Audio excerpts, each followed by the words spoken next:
दीपों का महापर्व दीपावली इस बार बहुत ही दुर्लभ संयोग में बन रहा है शुभ योग। क्योंकि अगर हम ज्योतिष की माने तो 4 ग्रह एक ही राशि में हैं और इस कारण दुर्लभ संयोग बना हुआ है। दीपावली इस बार बहुत शुभ रहेगी क्योंकि माँ लक्ष्मी और गणेश जी का आशीर्वाद तो मिलेगा ही, साथ ही आपको जीवन में लाभ भी बहुत होगा।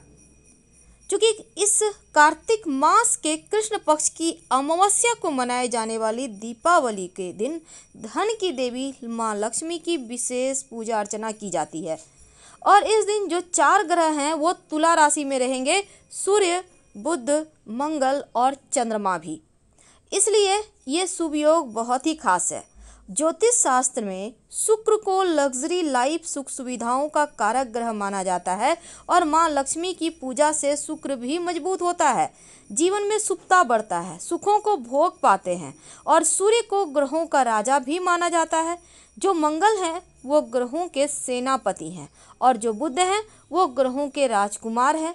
इसलिए इस बार चंद्रमा को चूंकि मन का कारक कहा गया है और सूर्य पिता तो चंद्रमा माँ का कारक। जब 4 ग्रह एक साथ होंगे तो इस दुर्लभ संयोग में पूजा करने के विशेष फल भी मिलेंगे। क्योंकि हमारे हिंदू धर्म में दीपावली का जो पर्व है वो धनतेरस से ही शुरू हो जाता है और इस दिन भगवान गणेश की पूजा भी की जाती है। तो पहले विघ्नहर्ता भगवान गणेश की पूजा होगी, फिर सुखों को देने वाली माँ लक्ष्मी की पूजा होगी और दीपावली के दिन महानिशीत काल में माँ काली का पूजन करने का विधान है। अब कार्तिक मास की अमावस्या की तिथि है तो इस दिन आप पूजन कैसे करेंगे कि जीवन में खुशियाँ आएगी? वो टोटका कौन सा है जो जीवन के कष्ट मिटाएंगे? पुरानी झाड़ू का टोटका। जैसा कि आपको पता है, जो दीपावली के दिन आप लक्ष्मी को घर के अंदर लाते तो हैं, पर साथ ही दरिद्रता को बाहर करना भी आवश्यक होता है, उसको आप भूल नहीं सकते। तो दरिद्रता रूपी जो परेशानी है उसको बाहर करने का विधान है। लेकिन इस दिन चूंकि माँ काली की पूजा होती है और इसके पीछे एक मान्यता है कि राक्षसों का वध करने के बाद जब महाकाली का क्रोध कम नहीं हुआ तो भगवान शिव खुद उनके चरणों में लेट गए और भगवान शिव के शरीर स्पर्श मात्र से ही देवी महाकाली का गुस्सा खत्म हो गया। तो उनके शांत रूप माँ लक्ष्मी की पूजा की शुरुआत भी इसी दिन हुई है। दीपावली की रात को महानिशा रात कहा जाता है। इस रात बहुत सारे तंत्र क्रियाएं होते हैं, सिद्धियां प्राप्त की जाती हैं। क्योंकि रात के समय निगेटिव एनर्जी कुछ ज़्यादा ही घूमती है और ख़ासकर अमावस्या तिथि हो तो ये प्रभाव ज़्यादा हो जाता है और जब उसको पानी आप डाल देते हैं तो वो तृप्त होकर वहाँ से हट जाती हैं और फिर आराम से आप पूरे दिन कार्य करें, कोई दिक्कत नहीं है। पूरे घर की सफाई फिटकरी मिले हुए पानी से करवाएं, चाहे आपको घर धुलवाना हो या पोछा लगवाना हो। इसके बाद 1 लोटा या किसी पात्र में पानी में 1 चुटकी हल्दी डालकर पूरे घर में छींटा डलवाएं, सकारात्मक ऊर्जा बहती रहे। पितृदेवों को प्रसन्न करने के लिए इस दिन विशेष प्रयोग भी किए जाएंगे। तो पितृदेवों की तृप्ति के लिए अमावस्या तिथि के दिन विशेष प्रयोग होते हैं और जो व्यक्ति पितृदेवों की शांति कराता है, उन्हें अर्पित करता है, जैसे कि उन्हें उनके लिए तर्पण करता है, उनके निमित्त दान पुण्य करता है, उनके जीवन में कभी कोई परेशानी नहीं आती। तो एक छोटा सा प्रयोग कीजिएगा पितृदेवों की शांति के लिए। क्या करेंगे? देखिए, आप किसी भी शनिदेव के मंदिर में जाएं या फिर पीपल के वृक्ष के नीचे जाएं। अब वहाँ पर जाकर आप ओम शं शनैश्चराय नमः इस मंत्र का जप करें या फिर ओम नमो भगवते वासुदेवाय का जप करें। ऐसा करने से आपके ऊपर शनिदेव की और पितृदेवों दोनों की कृपा मिलती है। क्योंकि अमावस्या तिथि के दिन अगर आप नई झाड़ू खरीद कर लाते हैं, यानी कि 3 झाड़ू आपको लाना है और 3 झाड़ू आप लाकर आप 1 झाड़ू भी ला सकते हैं, लेकिन जोड़ों की संख्या में झाड़ू मत खरीदिएगा, जैसे कि 2-4 नहीं खरीदना चाहिए। आप 1 ही झाड़ू ले आइए और लेकर किसी भी पास के मंदिर में जाएं। झाड़ू में थोड़ा सा कुमकुम लगा दीजिएगा और सफ़ेद धागा बांध दीजिएगा और ले जाकर किसी भी मंदिर में जाकर इसी झाड़ू से पहले सफाई करें और फिर उस झाड़ू को वहीं पे छोड़ के आप भगवान को प्रणाम करके चले आएँ। जब भी ये प्रयोग कीजिएगा तो अर्ली मॉर्निंग कीजिएगा, एकदम सुबह सुबह, जैसे लोग आपको देखे नहीं टोके नहीं। और साथ ही एक छोटा सा प्रयोग इस दिन और भी किए जाते हैं।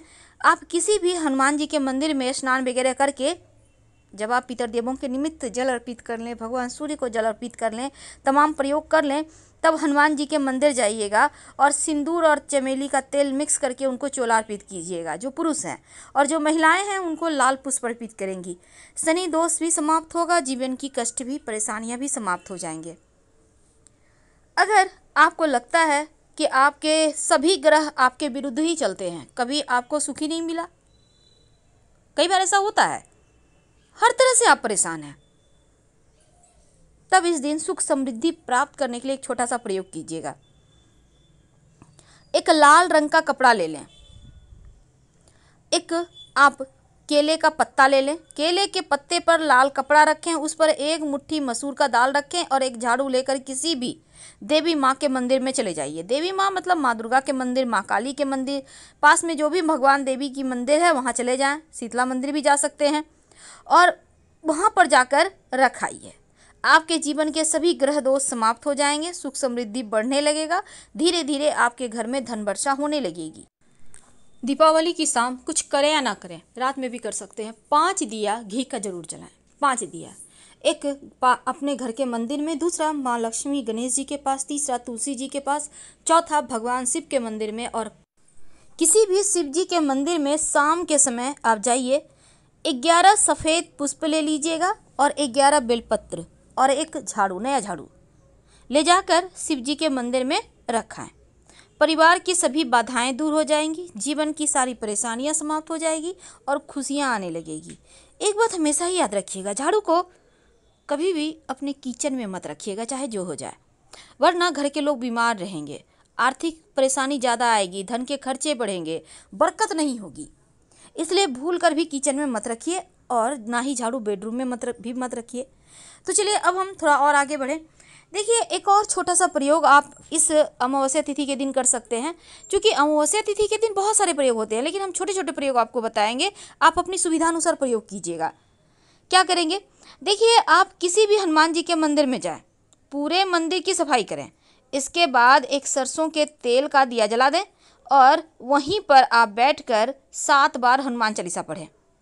ऐसा करने से पितृदेव प्रसन्न होते हैं, जीवन में भौतिक सुख सुविधाएं बढ़ जाती है, घर परिवार में खुशियां आती हैं और माँ लक्ष्मी भी कृपा बरसाती हैं।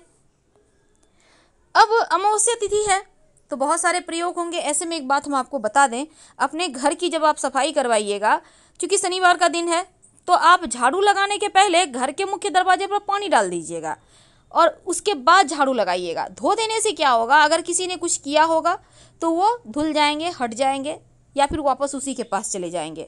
और घर की साफ सफाई में आप फिटकरी मिले हुए पानी या जो नमक है उसके मिले हुए पानी से ही सफाई करवाइएगा। इस दिन दान पुण्य का भी विधान है, जैसे कि आप चींटियों को चीनी डाल सकते हैं, आप जैसे मछली है तो आटे की गोली डाल सकते हैं। इन सब से क्या होता है ना, धन की मुश्किलें दूर हो सकती है, हो जाती है, और जो गरीब व्यक्ति हैं उनको भी खाने पीने की वस्तुओं का आप दान कर सकते हैं। जीवन में अन्न धन की कमी, वस्त्र की कमी कभी नहीं होगी। अब कई बार क्या होता है, आपको अपना मकान नहीं है, आप परेशान हैं, आपके पास जॉब नहीं है, आप परेशान हैं। एक छोटा सा काम करें, किसी भी लक्ष्मी नारायण यानी श्री हरि विष्णु माँ लक्ष्मी या राधा कृष्ण का मंदिर है तो वहाँ पर जाकर मंदिर के वहाँ पर आप सतरंगी ध्वजा लगवा दें और एक झाड़ू भी वहाँ रखाएं। ऐसा करने से धन की मुश्किलें दूर होती है, नौकरी व्यवसाय की समस्या भी दूर हो जाती है। तो सिंपल सा प्रयोग है, अगर श्री हरि विष्णु और माँ लक्ष्मी का मंदिर है तो सर्वोत्तम होगा, और अगर नहीं है मंदिर तो किसी भी भगवान के मंदिर में जाकर झाड़ू जरूर दान कर दें।